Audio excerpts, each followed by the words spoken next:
జై శ్రీరామ్, భారత్ మాతాకి జై.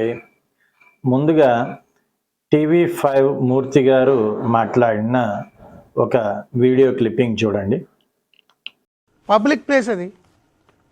మనం ఎవరింటికైనా వెళ్ళినప్పుడు మనం జోలిలో బొచ్చ పట్టుకుని వెళ్ళి ప్రతి కొంపకెళ్ళి పళ్ళెం పెట్టుకుని పెట్టండి అంటామా? వాళ్ళు ఏ ప్లేట్లో పెడితే ఆ ప్లేట్లో తింటామా? ఆ ప్లేట్లో ముందు ఎవరు తిన్నాడో అడుగుతామా? వాళ్ళతో ఎన్ఓసి రాయించుకుంటామా? కామన్ సెన్స్ లేకుండా కొంతమంది పెయిడ్ జర్నలిస్టులు. చూశారు కదా. ఇప్పుడు ప్రశ్న ఉరఫ్ రావణ్ అనేవాడు మాట్లాడిన ఈ వీడియో క్లిప్ చూడండి. అదే ఆల్రెడీ పక్కింటి వాళ్ళ ఇంట్లో ఉన్నా. ఏంటి ఇది మన ఇల్లు కదా? కాదన్నా, అయినా ఖాళీ ప్లేట్ కనపడితే ఎక్కడ పడితే అక్కడ తినేస్తామే ఏందన్నా. ఎవరింట్లో పడితే వాళ్ళ ఇంట్లో ఖాళీ ప్లేట్ కనిపిస్తే తినేస్తా. ఈ రోజుకు చస్తే రేపటికి 2. చూశారు కదా. ఇది కొన్ని సంవత్సరాల క్రితం జరిగిన ఒక సంఘటన గురించి. అది ఏమిటి అంటే, సింధూరం అని కృష్ణవంశీ ఒక సినిమా తీశారు. సేమ్ అదే పేరుతో నక్సలైట్ల ఇతివృత్తంగా వచ్చింది ఇంకో సినిమా. అందులో హీరో పేరు ధర్మ మహేష్. వాళ్ళ ఆవిడ పేరు నిజ జీవితంలో చిరుమామిళ్ళ గౌతమి. ఇద్దరు కూడా ఆర్వీఆర్జేసి కాలేజ్ గుంటూరులో చదువుకున్నారు. అక్కడే లవ్ మ్యారేజ్, అంతా మ్యారేజ్ అంతా అయింది. అయితే వీళ్ళిద్దరూ కూడా సినిమా ఫీల్డ్లోకి వచ్చారు. ఎవరి ప్రయత్నాలు వాళ్ళు చేశారు, కొంతవరకు సక్సెస్ అయ్యారు. ఆ తర్వాత ఇద్దరు కలిసి ఒక హోటల్ వ్యాపారం పెట్టారు. అది కూడా లాభాల బాట నడిచింది, అంతా బాగానే ఉంది. తర్వాత వాళ్ళకి ఏవో గొడవలు వచ్చినాయి మొగుడు పెళ్ళాలకి. నీ తప్ప అంటే నీ తప్ప అని చెప్పి ఇద్దరు కూడా మీడియాకి ఎక్కారు. కొన్నాళ్ళు అచ్చంగా అదే ప్రతి మీడియా కూడా చూపించే ప్రయత్నం చేసింది. ఓకే, ఇక్కడ విషయం ఏంటంటే అది పూర్తిగా మొగుడు పెళ్ళాల మధ్య వ్యవహారం. అందులో సమాజానికి పనికొచ్చేది కానీ లేదు, సమాజాన్ని నాశనం చేసేది కానీ ఏమీ లేదు. అది పూర్తిగా మొగుడు పెళ్ళాల మధ్య ఒక గొడవ.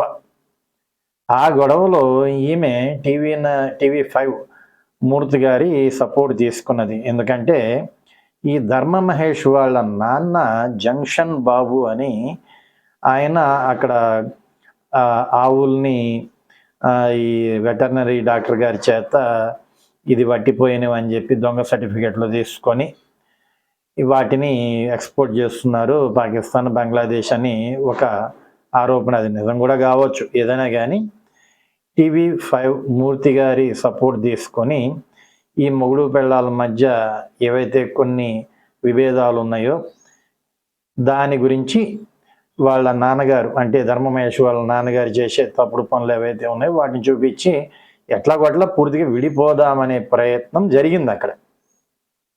ఆ విషయంలో అసలు ఈ రావణ్ అనే ఈ జోసెఫ్ గాడికి అసలు సంబంధమే లేదు. వీడు ఇందులోకి దూరి ఒక ఆడపిల్లని ఎంత గలీజ్గా మాట్లాడాడంటే, ఈ టీవీ5 మూర్తి అనే అతను ఈ చిరుమామిళ్ళ గౌతమి అనే ఆమె ఇంటికి వచ్చినప్పుడు ఒక డైనింగ్ టేబుల్ మీద భోజనం చేస్తే ఆ కంచం ఏదైతే ఉందో అది ఒకప్పుడు మొగుడు పెళ్ళాలు కలిసి ఉన్నప్పుడు ఆ భర్త వాడేవాడట. ఆ విషయాన్ని ఆ ధర్మ మహేష్ అనే అతను ఇది నా కంచం అది ఇది అని చెప్పి కొద్దిగా ఎమోషన్ అయ్యి ఒక వీడియో పెట్టాడు. అసలు దానికి ఈ జోసెఫ్ గారికి అసలు సంబంధమే లేదు. వీడు ఆ కంచం గురించి మాట్లాడుతున్నాడు. ఇది ఎవరి కంచము, ఇది ఎవరి ఇల్లు, అసలు వీడికి ఏం పని? ఇండైరెక్ట్గా ఈ అమ్మాయికి టీవీ5 మూర్తి గారికి ఒక అక్రమ సంబంధాన్ని అంటగట్టాడు. ఏమో ఇప్పుడు వాడి ఫోను పోలీసుల చేతుల్లో ఉంది, ఫోర్స్నిక్ రిపోర్ట్లు వస్తున్నాయి. అందులో అమ్మాయిలని 10 మంది దాకా బ్లాక్మెయిల్ చేశారని చెబుతున్నారు. అందులో ఈ అమ్మాయి కూడా ఉండొచ్చు, ఏమో అమ్మాయి బయటకు వస్తే కానీ తెలియదు. ఏదైనా కానీ నేను అనేది ఏంటంటే, వీడు జర్నలిస్ట్ అని చెప్పుకుంటూ మాట్లాడితే నా కొడక, ఆ కొడక, ఈ కొడక అంటూ ప్రతి ఒక్కళ్ళని బూతులు తీడుతూ వీడేదో పెద్ద సమాజ సేవ చేస్తున్నాను, సమాజాన్ని ఉద్ధరిస్తున్నా అనే బిల్డప్ ఇచ్చే వీడికి అసలు మొగుడు పెళ్ళాల మధ్య గొడవకి ఎంటర్ అవ్వాల్సిన అవసరం ఏంటి? ఎంటర్ అయ్యిందే కాకుండా ఒక అమ్మాయి పర్సనల్ లైఫ్ ఏమో ఆ అమ్మాయికి అక్రమ సంబంధాలే ఉన్నాయో సక్రమ సంబంధాలే ఉన్నాయో వీడికి దేనికి లేకపోయినా అంటగడుతున్నాడేమో. అసలు దేనికి అవసరం లేదు కదా, 3 పిల్లల మధ్య గొడవలు వాళ్ళు చూసుకుంటారు.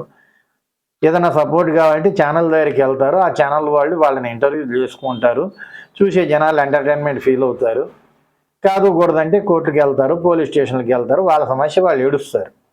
మధ్యలో ఈడికి దేనికి అంటే ఈడు చేసే పని ఏంటంటే ఇట్లా ఆడపిల్లలు ఎవరైనా ఇబ్బందుల్లో ఉంటే అయితే ఆ అమ్మాయి వైపు లేకపోతే అబ్బాయి వైపు దూరి ఈ సెటిల్మెంట్లు చేసుకునే బ్యాచ్ అనమాట. బ్లాక్మెయిలింగ్ చేసుకుంటూ సెటిల్మెంట్లు చేసుకునే బ్యాచ్. ఇలాంటి ఒక పుండాకోరు, ఇలాంటి ఒక నీచుడు, ఈడొక జర్నలిస్టు, వీడికి మళ్ళీ మద్దతు ఇచ్చేదానికి కొన్ని పార్టీలు, కొంతమంది కార్యకర్తలు, కొంతమంది యూట్యూబర్లు, సిగ్గు శరం లేని బతుకులు బతికే వాళ్ళు వీళ్ళందరూ. కాబట్టి గమనించండి, ఈ జోసెఫ్ అనేవాడు కేవలం హిందూ ధర్మము అనే దాని మీదనే కాదు, ఇలా పర్సనల్ లైఫ్లో కూడా ఎంటర్ అయ్యి బ్లాక్మెయిలింగ్ కూడా చేసే ఎదవ అన్నారు ఎదవ. ఓకే, జై శ్రీరామ్, భారత్ మాతా కీ జై.